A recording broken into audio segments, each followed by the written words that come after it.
اعوذ باللہ من الشیطان الرجیم، بسم اللہ الرحمن الرحیم۔ انجینئر اویس دورانی قرآنی لیکچر کے سلسلے میں آج ہم الحج کا ذکر کریں گے، جو بہت اہم رکن ہے، مرکزی رکن ہے۔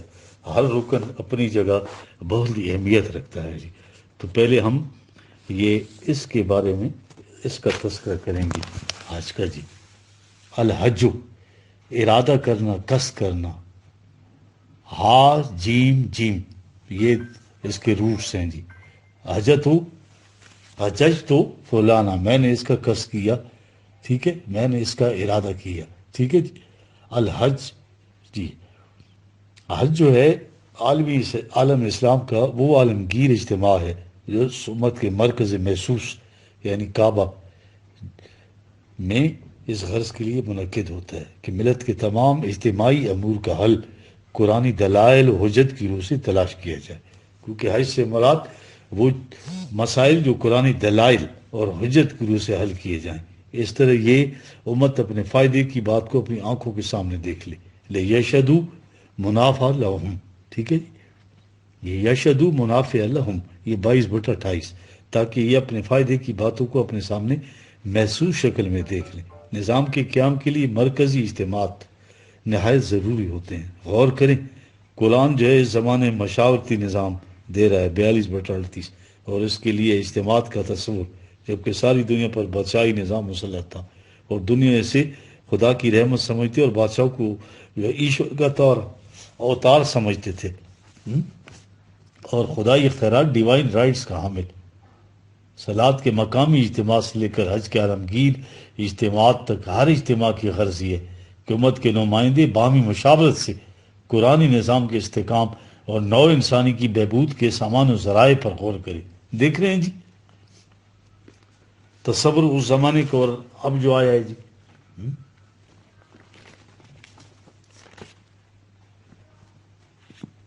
اب دین کے نظام میں یہ جو مرکز ہے قبلے کو، اس حج میں بڑی خاص اہمیت حاصل ہے۔ ہر نظام، ہر مملکت، ہر حکومت کا ایک مرکز ہوتا ہے جس کی طرف تمام افراد معاشرے کی نگاہیں اٹھتی ہیں، جو ان میں وحدت فکر و عمل پیدا کرتا ہے۔ یہ دراصل سمبل ہوتا ہے، نشان ہوتا ہے اس نظام یا حکومت کا، جسے ہر وقت پیش نظر رکھنا ہوتا ہے۔ اسے پیش نظر رکھنے سے مقصود اس نظام یا حکومت سے اپنی وابستگی اور وفا شواری کا اظہار ہوتا ہے۔ حکومت خداوندی کا محسوس قبلہ اس مقام کے علاوہ اور کون سا مقام ہو سکتا تھا، جس کے متعلق اللہ نے کہا کہ ان اول بیت وضع للناس للذی ببکۃ مبارکا وہدی للعالمین، 3/65 جی، یعنی دنیا کے بت قدی میں پہلا وہ گھر خدا کا جس تمام اقوام عالم کے لیے رہنمائی کا نشان بنا دیا گیا ہے۔ خصوصیت کیا ہے اس کی کہ من دخلہ کانا آمنا، جو بھی اس میں داخل ہوگی، 3/96، جو بھی اس میں داخل ہوگا اس نظام میں، اسے دنیا جہان کی آفات سے امن مل گیا جی۔ قبلے کی اہمیت کا اندازہ اسے لگائیے کہ اس کے اتباع کو قرآن نے دین کے اتباع سے قرار دیا ہے۔ چنانچہ سورہ بقرہ میں ایک جگہ ہے وَلَئِنْ آتَيْتَ الَّذِينَ أُوتُوا الْكِتَابَ بِكُلِّ آیَةٍ مَا تَبِعُوا قِبْلَتَكَ وَمَا أَنْتَ بِتَابِعٍ قِبْلَتَهُمْ وَمَا بَعْضُهُمْ بِتَابِعٍ قِبْلَةَ بَعْضٍ، ٹھیک ہے، یہ 2/145۔ اگر تو ان لوگوں کے پاس جنہیں کتاب دی گئی ہے تمام دلائل بھی لے کے آئے تو وہ تیرے قبلے کا اتباع نہیں کریں گے، اور نہ تو ان کے قبلے کے تابع ہوگا، اور نہ وہ ایک دوسرے کے قبلے کے تابع ہیں۔ دوسری جگہ ہے وَلَن تَرْضَ عَنْكَ الْيَهُودُ وَلَن نَّصَارَىٰ حَتَّىٰ تَتَّبِعَ مِلَّتَهُمْ، ٹھیک ہے، 2/120۔ دیکھ رہے ہیں اب یہود و نصارہ تو اس سے ہرگز راضی نہ ہوں گے جب تک کہ ان کی ملت یعنی مسلک کا اتباع نہ کرے۔ یہاں قبلے سے مراد مسلک، ملت۔ اس سے ظاہر ہے کہ قبلہ در حقیقت ملت و دین کا محسوس نشان ہے، اور اتباع قبلہ سے مراد اتباع دین ہے۔ جماعت مومنین سے کہا گیا کہ وہ زندگی کے کسی شعبے اور دنیا کے کسی گوشے میں ہوں، وہ اپنی توجہات کو اپنی دین کے مرکز یعنی قبلے کی طرف مرکوز رکھیں۔ وَحَیثُ مَا کُنتُمْ فَوَلُّوا وُجُوهَکُمْ شَطْرَہُ، ٹھیک ہے، 2/150۔ تم جہاں کہیں بھی ہو اپنا رخ اسی کی طرف رکھو، یعنی اپنی توجہات کو اس کی طرف مرکوز کرو۔ تمہارا نسب العین حیات ایک ہو اور یہی وعدہ نصب العین تمہاری وحدت ملت کی بنیاد قرار پائے۔ اس کی محسوس شکل اجتماع اتصالات میں کعبے کی طرف رخ کرنا ہے، یہ بھی اپنی جگہ ضروری ہے، لیکن اسے مقصود بذات نہیں سمجھ لینا چاہیے۔ یہی وہ حقیقت ہے جس کی تبیین کے لیے فرمایا لیس البر ان تولوا وجوہکم قبل المشرقی والمغرب، دیکھ رہے ہیں 2/177، یعنی کشاد کی رائے یہ نہیں ہے کہ تم اپنا رخ مشرق کی طرف کرتے ہو یا مغرب کی طرف۔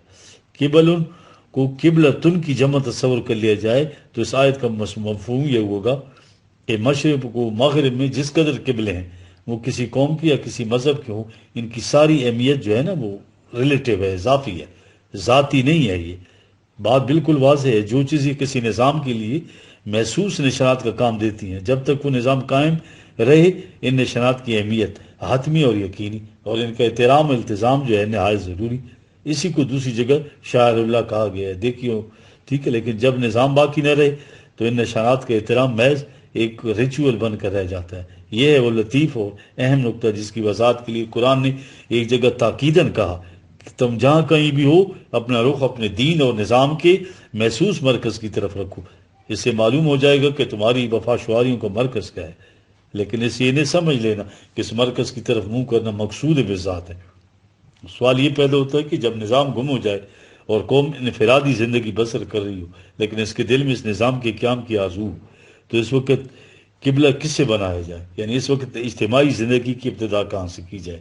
قرآن نے داستان بنی اسرائیل کے سلسلے میں اس حقیقت کی طرف بھی اشارہ کیا ہے، جہاں کہا گیا ہم نے موسیٰ کی طرف وحی کی کہ ان حالات میں ٹھیک ہے نا، وَجْعَلُوا بُيُوتَكُمْ قِبْلَةً وَأَقِیمُوا الصَّلَاةَ، ٹھیک ہے، 10/87، یعنی اپنے گھروں کو اپنی توجہات کا مرکز بناؤ اور وہیں سے نظام صلاۃ کے قیام کی ابتدا کرو۔ یعنی اس نظام کا آغاز اپنے اپنے گھروں سے ایک خاندان کو وحدت تصور کر کے کرو۔ رفتہ رفتہ یہ نظام جو ہے پوری کی پوری قوم کو محیط ہو جائے گا، ہر گھر میں جائے گا تو پوری قوم کو محیط ہو جائے گا اور سب کے لیے ایک قبلہ قائم ہو جائے گا۔ سمجھ رہے ہیں بات کیا قرآن کہہ رہا ہے؟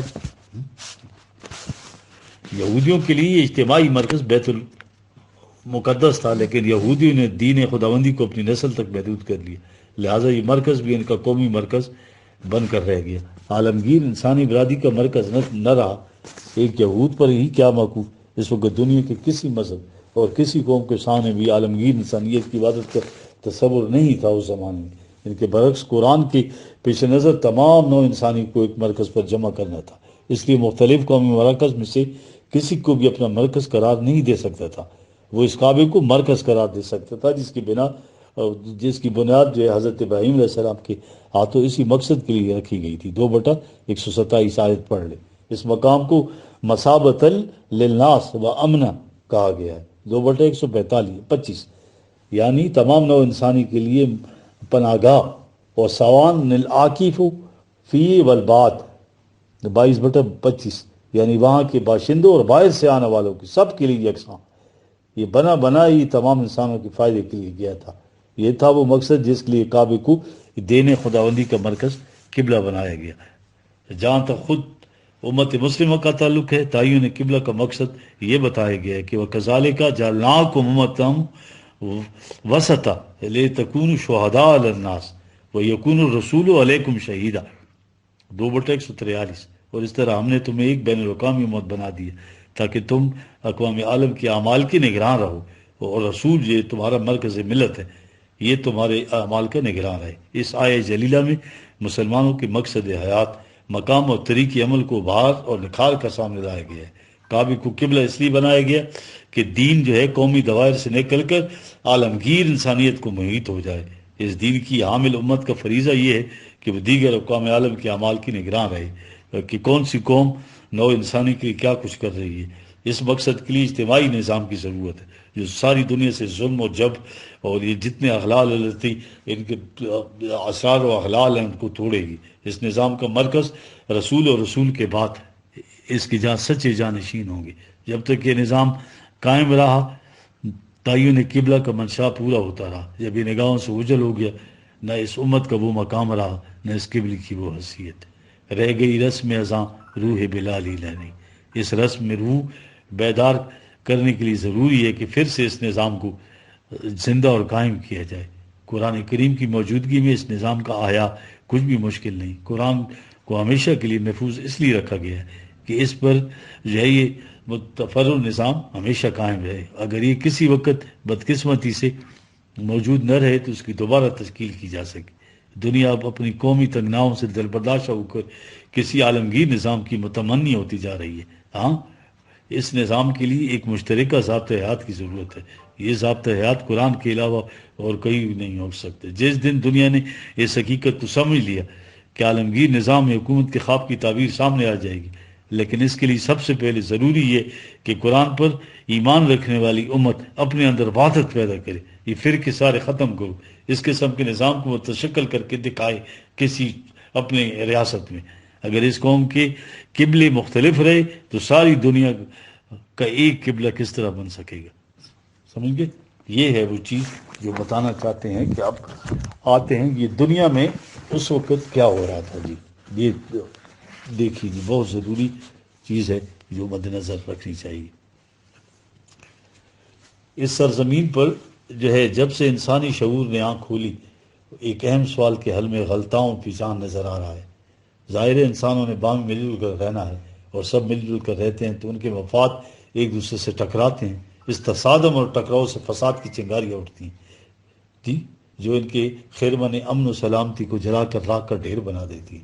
وہ سوال جس نے انسان کو ہمیشہ مضطرب اور بے قرار رکھا ہے یہ ہے کہ کون سی شکل پیدا کی جائے کہ اس دنیا میں انسان امن و سلامتی کے ساتھ رہ سکے. انسانیت کی تاریخ اسی سوال کے حل کی مسلسل داستان ہے جو ہمیں بتا رہی ہے کہ انسان نے اس باب میں کیا کیا سوچا اور تجربے نے اسے کس طرح غلط ثابت کر دیا. قرآن نے انسان کی اس کوشش اور کوشش کے مال کو ایک چھوٹی سی مثال میں واضح کر دی ہے کہ نگاہ بصیرت جوں جو اس پر غور کرتی ہے وجد و کیف سے جھوم اٹھتی ہے. قرآن کہہ رہا ہے 16/52 میں وَلَا تَكُونُوا كَالَّتِي نَقَضَتْ غَزْلَهَا مِن بَعْدِ قُوَّةٍ أَنْكَاثًا. تمہاری مثال اس بڑھیا کی طرح نہ ہو جائے جس سے بڑی محنت سے سود کاتا پھر خود اپنی ہاتھوں سے اسے بکیر ڈالا.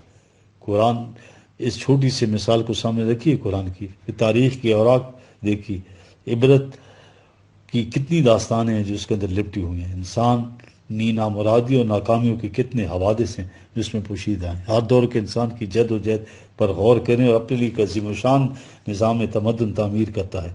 اس فلک بوس عمارت کی تکمیل میں انسانیت کی تکمیل کا راز مثبت دیکھتا ہے. انسان وہ ایک عرصے تک اپنے تصورات کی دنیا میں محو ہے لیکن ابھی وہ عمارت تکمیل تک نہیں پہنچ کہ دنیا اس عبرت انگیز تماشے کو اپنے آنکھوں سے دیکھتی ہے کہ وہی انسان اس عمارت کو خود اپنے ہاتھوں سے زمین بوس کر دیتا ہے اور اس کی آرزوؤں اور تمناؤں کا وہ حسین اور رکھا خاک کے ڈھیر کے سوا کچھ نہیں رہتا. اس کی ٹھیکیاں جو ہیں اپنے مٹے ہوئے نقوش سے آنے والوں کو اپنے حدیث علم سے آگاہ کرنے کے لیے باقی رہ جاتی ہیں. بابل اور نینوا، مصر اور یونان، چین اور ایران کے کھنڈرات کو چشم عبرت سے دیکھی اور سوچی کہ انسانوں نے کتنی محنت سے کاتے ہوئے سود کو کس طرح بار بار خود اپنے ہاتھوں سے بکھیر کر رکھ دیا. ادوار سابق کی طرح سے حاضر کے انسان نے بھی اس سوال کے حل میں دماغ سوزی کی اور اس کی فکر و کاوش کا نتیجہ نیشنلزم کی صورت میں دنیا کے سامنے آیا جس پر اقوام مغرب اور ان کی دیکھا دیکھی دیگر اقوام عالم کی موجودہ سیاست کی بنیاد ہے. یورپ نے اس نقطۂ کیمیا کو اس قدر کامیاب قرار دیا کہ ان کے آئین فکر میں قومی محبت پیٹریٹزم کو شرف انسانیت کی انتہا تصور کر دیا گیا. لیکن جنگ اول نے بالعموم اور اس کے بعد جنگ دوم کے اسباب و علل اور نتائج اور عواقب نے بالخصوص اس حقیقت کو بے نقاب کر دیا کہ جسے تریاق سمجھا جاتا تھا وہ انسانیت کے لیے زہر قاتل ہے. چنانچہ یہ دانایان مغرب جو ہیں اپنے اس سود کی انٹی کو خود اپنے ہاتھوں سے بکھیرنے کی فکر میں ہیں. ڈاکٹر ہکسلے کہہ رہے ہیں 1947 میں کہا تھا انہوں نے قومیت پرستی اخلاقی تباہی کا موجب ہے کیونکہ عالمگیریت کے تصور کے منافی اور ایک اللہ کے انکار پر مبنی ہے اور انسان کی قیمت بحیثیت انسان کچھ نہیں سمجھتی. دوسری طرف یہ تفرقہ انگیزی کا موجب ہے، انانیت اور تکبر پیدا کرتی ہے، باہمی نفرت بڑھاتی ہے اور جنگ کو نہ صرف ضروری بلکہ مقدس ٹھہراتی ہے. اب اس مسئلے کا حل یہ سوچا جا رہا ہے کہ مختلف عوام کے گروہوں کو ملا کر متحدہ حکومتیں قائم کی جائیں، حتیٰ کہ تمام اقوام عالم کی ایک مشترکہ حکومت بنا کے انہوں نے پہلے جو ہے تو یہ ایک گروپ بنا لے کہ مجلس اقوام متحدہ اور ان کی حفاظتی کونسل کا قیام داغ دیا. ٹھیک ہے جی. بہرحال اقوام مغرب کی موجودہ تصور حیات کے ماتحت عملی طور پر اس کا امکان ہو یا نہ ہو، نظری طور پر اب یہی سمجھا جانے لگا کہ یہ اس مسئلے کا حل ہے۔ تمام دنیا کو ایک برادری تصور کر کے ان کے تبدی مسائل کی پیچیدگیوں کا حل سوچا جائے۔ چنانچہ ڈاکٹر گارڈ نے اپنی کتاب مین، نیچر اینڈ ٹائم میں کہا ہے، اب جو چیز بالکل فطری نظر آتی ہے یہ ہے کہ تمام نو انسانی کی منظم برادری قائم کی جائے۔ یہ اب بھی یہی سوچ رہے ہیں، یہ ہے وہ حل جس تک ذہن انسانی 20ویں صدی تک پہنچا ہے۔ لیکن آج سے دیکھیے، یہ ہے قرآن کی حقانیت کہ 1400 سال قبل پیشتر جبکہ دنیا کی یہ حالت تھی، ایک گاؤں کے رہنے والے دوسرے گاؤں کے باشندوں سے بھی بمشکل واقف ہو سکتے تھے، اور قرآن نے بتایا کان الناس امۃ واحد فبعث اللہ نبیین مبشرین ومنذرین، ٹھیک ہے، 2/213۔ چونکہ تمام نو انسانی کو ایک قوم بن کر رہنا ہے، اس لیے اس مقصد کے پیش نظر ان کے مفاد کے باہمی تصادم سے فساد کی چنگاریاں نہ ابھرے۔ اللہ نے ایسی تعلیم بھیجی اس پر عمل پیرا ہونے سے فساد کا امکان نہ رہے۔ چنانچہ اس نے انبیاء کرام کا تذکرے کے بعد کہا جو اس تعلیم کے حامل تھے، فرمایا ان ھذا امتکم امۃ واحدہ وان ربکم فاعبدون، ٹھیک ہے، تمہاری امت ایک امت واحدہ ہے۔ اس کی وجہ جامعیت اس حقیقت پر ایمان ہے کہ ان سب کا پروردگار ایک ہے۔ اس عبادت انسانی کی عملی شکل اس طرح قائم رہ سکتی ہے کہ کسی انسان کو دوسرے انسان پر حکومت کا حق حاصل نہ ہو، سب انسان اللہ کے قانون کے محکوم ہوں، اور یہ تعلیم اپنے آخری شکل میں قرآن کی روح سے انسانوں تک پہنچی ہے، جس کا مقصود تمام نو انسانی کو ایک برادری تصور کرے کہ جمعیت اقوام کی بجائے جمعیت آدم، مین کائنڈ کو یونائٹ کرنا ہے، اقوام کو نہیں، شکل میں تشکیل کرتا ہے۔ اگرچہ اسلام کے تمام احکام اور فرائض اسی نقطے کی طرف اٹھتے ہیں، لیکن اس کی تکمیل حج کے اجتماع میں ہوتی ہے جو اسلامی نظام کا بڑا اہم رکن ہے۔ حج سے مفہوم یہ ہے کہ تمام دنیا کے انسان بلا تفریق کے رنگ و نسل اور بلا امتیاز زبان جو اس نظم العین پر ایمان رکھیں کہ دنیا میں کسی انسان کو دوسرے انسان پر حکومت کرنے کا حق نہیں، محکومیت صرف ایک قانون کی جائے گی، ون سیٹ آف لا، جی، اپنے اپنے ملکوں سے اپنے نمائندے چنیں، یہ نمائندے اپنے میں سے کسی ایک منتخب کردہ امیر کی زیر قیادت مرکز وحدت انسانیت کعبۃ اللہ کی طرف روانہ ہو۔ عرفات کے میدان میں ان تمام نمائندگان کا باہمی تعارف ہو، یہ تمام امراء ملت اپنے میں سے ایک امیر امراء کا انتخاب کر لیں اور مختلف ممالک کے احوال و ظروف کو سامنے رکھ کر باہمی مشاورت سے ایک ایسا پروگرام مرتب کریں جو آئندہ سال کے لیے اصولی طور پر بطور مشترکہ پالیسی اختیار کیا جائے، جو امن و سلامتی، انسانیت کا ضامن اور فلاح و سعادت و آدمیت کا کفیل ہو۔ ان کا منتخب کردہ امام اپنے خطبہ حج میں اس پروگرام کا اعلان کرے جو دنیا کے گوشے گوشے تک پہنچ جائے۔ اس کے بعد یہ تمام نمائندگان مقام منہ میں جمع ہو کر اس اصولی پروگرام کی تفصیلات اور ڈیٹیلز، جزیات جو ہیں اس پر غور کریں اور یہ سوچیں کہ ایک دوسرے ملک پر اس کا عملی اثر اور رد عمل کیا ہوگا۔ وہاں باہمی مذاکرات بھی ہوں، دعوت ضیافتیں بھی ہوں جس کے لیے قربانی تجویز کی گئی ہے۔ اس کے بعد یہ نمائندگان اپنے اپنے ملکوں کو واپس جائیں، اس طے شدہ پروگرام کو تاکہ اپنے لوگوں کو چلائیں۔ یہ ہے وہ عملی طریق جو قرآن نے تمام نو انسانی کو ایک امت واحدہ بنانے اور ان کے تمدنی مسائل کا حل تجویز کرنے کے لیے بتایا ہے۔ قرآن نے حج کے اس مقصد اور غایت کو 2 مقامات پر بڑے واضح الفاظ میں بیان کیا۔ آپ ان مختصر ٹکڑوں کی جامعیت پر غور کریں، پھر سوچیں کہ کسی اجتماع کی غایت اس سے بلند ہو سکتی ہے یا بلیغ۔ ایک جگہ ارشاد ہے نا، میں نے جو آیت پڑھی لَشَهِدُوا مُنَافِعَ لَهُم، تاکہ لوگ اپنے آنکھوں سے دیکھ لیں کہ ان میں سے ان کے لیے کس قدر فائدہ مند کام ہو رہے ہیں۔ یار اس کی غایت کیا ہے؟ قیام للناس، یعنی اس سے دنیا میں جو ہے تو اپنے قدموں پہ کھڑے ہو جائیں، دنیا جو ہے انسانیت کھڑی ہو جائے۔ غور کریں کیا دنیا میں کسی کانفرنس، کسی اسمبلی کی، کسی پارلیمنٹ، کسی اجتماع کا مقصد اس سے بلند ہو سکتا ہے کہ وہ اجتماع دنیا میں شرف انسانیت کے قیام کا باعث ہو، کسی خاص قوم، خاص جماعت، خاص ملک، خاص ملت کے قیام کا نہیں بلکہ تمام نو انسانی کے قیام کا بعد۔ یہ حج کے اجتماع کا مقصد قیامن للناس، قیام للناس کہا جا سکتا ہے۔ حج تو اقوام متحدہ کی یونو کے اجتماعات تمام دنیا کی قوموں کے نمائندے جمع ہوتے ہیں، ان کے سامنے بھی یہی مقصد ہے کہ دنیا میں امن و سلامتی رہے۔ پھر یہ اجتماعات اپنے مقصد پیش نظر میں کیوں کامیاب نہیں ہوتے، اور حج کے اجتماعات میں وہ کون سی خصوصیت ہوگی جس کی بنا پر وہ اجتماع سے بلند و درخشندہ مقصد کے حصول کا ذریعہ بن سکتا ہے۔ ٹھیک ہے، حج کے اجتماع میں فی الواقع یہ خصوصیت ہے۔ کیا ہے وہ؟ ایک بندہ مومن کی اس عہد و پیمان کی جو وہ اپنے اللہ سے باندھتا ہے، جس کی تجدید حج کا نقطۂ آغاز ہے۔ ایک عبد مسلم اپنے اللہ سے اقرار کرتا ہے، نہ صلاتی و نسکی و محیای و مماتی للہ رب العالمین، 6/163، میری صلات، میرے مناسک، میرا جینا اور میرا مرنا سب کچھ فقط اللہ کے لیے، کسی اور غرض کے لیے نہیں، یعنی اس مقصد کے حصول کے لیے جو اللہ نے مقرر کر دیا ہے۔ یہ ہے وہ اقرار جس کی تجدید اس اجتماع عظیم سے پہلے تمام نمائندگان جو ہے فداکارانہ انداز سے اللہ کے گھر یعنی ملت حنیفہ کے مرکز محسوس کے گرد گھوم کر کرتے ہیں، اور اس طرح زمین و آسمان کو اپنے اس عہد پر گواہ ٹھہراتے ہیں۔